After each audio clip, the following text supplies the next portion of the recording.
नमस्कार, आप देख रहे हैं न्यूज स्टेट और मैं हूं आपके साथ नगमा इरम।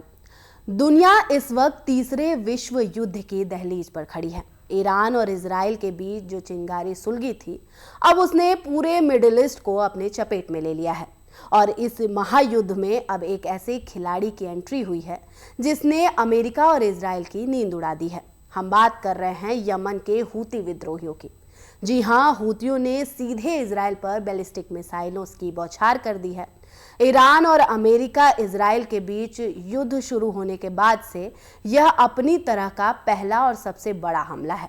यमन के हूती विद्रोहियों के सैन्य प्रवक्ता ब्रिगेडियर जनरल यहया सरी ने खुद इस हमले का ऐलान किया है। सरी ने कहा कि हमले तब तक जारी रहेंगे जब तक लक्ष्य हासिल नहीं हो जाते हैं और प्रतिरोध के सभी मोर्चों पर आक्रामकता बंद नहीं हो जाते। हूतियों ने साफ कर दिया है कि वे अब पीछे हटने वाले नहीं हैं। उनका कहना है कि जब तक इजराइल की आक्रामकता बंद नहीं होती है और उनके लक्ष्य हासिल नहीं हो जाते हैं, तब तक ये मिसाइलें ऐसी ही बरसती रहेंगी। यानी अब जंग सिर्फ दो देशों के बीच नहीं, बल्कि रेजिस्टेंस के कई मोर्चों पर एक साथ लड़ी जा रही है। एक बयान में हूतियों ने कहा कि यमन के सशस्त्र बलों ने बैलिस्टिक मिसाइलों की बौछार का इस्तेमाल करके अपना पहला सैन्य अभियान चलाया है, जिसमें दक्षिणी कब्जे वाले फिलिस्तीन में इजराइल के संवेदनशील सैन्य ठिकानों को निशाना बनाया गया है। इजरायली सेना ने कहा कि उसने यमन से दागी गई एक मिसाइल का पता लगाकर इसे इंटरसेप्ट कर लिया है। अब आपको बताते हैं कि कौन है हूती विद्रोही जिनकी जंग में एंट्री से अमेरिका और इजराइल में दहशत का माहौल है। हूती यमन के अल्पसंख्यक शिया जैदी समुदाय का एक हथियारबंद समूह है। इस समुदाय ने 1990 के दशक में तत्कालीन राष्ट्रपति अली अब्दुल्ला सालेह के कथित भ्रष्टाचार से लड़ने के लिए एक समूह का गठन किया था। उनका नाम उनके अभियान के संस्थापक हुसैन अल हूती के नाम पर पड़ा है। वे खुद को अंसार अल्लाह यानी ईश्वर के साथी भी कहते हैं। साल 2003 में अमेरिका के नेतृत्व में इराक पर हुए हमले में हूती विद्रोहियों ने नारा दिया था, ईश्वर महान है, अमेरिका का खात्मा हो, इजराइल का खात्मा हो, यहूदियों का विनाश हो और इस्लाम की विजय हो। यमन में साल 2014 की शुरुआत में हूती राजनीतिक रूप से काफी मजबूत हो गए जब वे राष्ट्रपति के पद पर अली अब्दुल्ला सालेह के उत्तराधिकारी बने मंसूर हादी के खिलाफ उठ खड़े हुए। उन्होंने अपने दुश्मन रहे सालेह के साथ एक समझौता किया और उन्हें फिर से सत्ता में लाना चाहा। यमन के उत्तर में हूती सादा प्रांत पर नियंत्रण करने में सफल रहे और साल 2015 की शुरुआत में उन्होंने राजधानी सना पर कब्जा कर लिया। ऐसे में राष्ट्रपति हादी यमन छोड़कर विदेश भाग गए।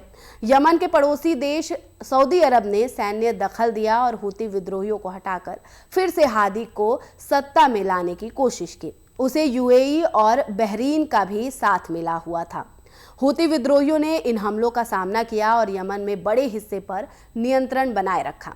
उन्होंने साल 2017 में अली अब्दुल्ला सालेह की हत्या कर दी जब उन्होंने पाला बदलकर सऊदी अरब के साथ जाने की कोशिश की थी।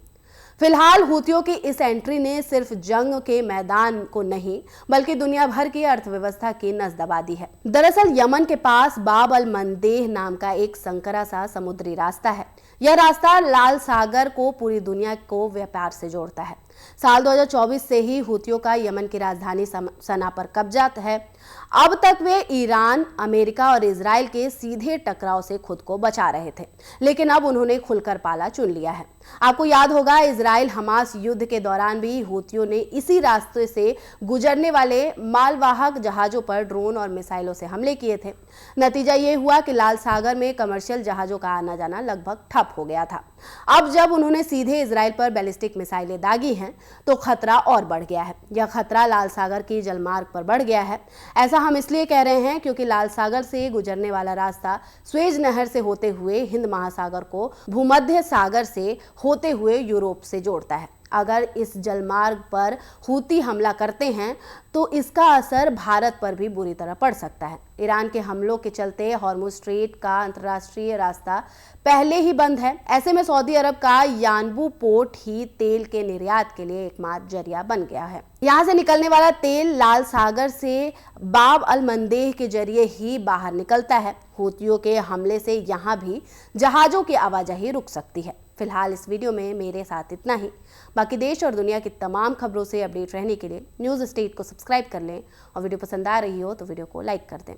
आपके मोबाइल पर तुरंत आएगी ब्रेकिंग न्यूज। स्क्रीन पर सबसे पहले दिखेगी बड़ी खबर। देश दुनिया की हर खबर एक जगह। अब आपके मोबाइल पर तुरंत फटाफट इंस्टॉल कीजिए न्यूज़ नेशन ऐप और रखिए खुद को अपडेट।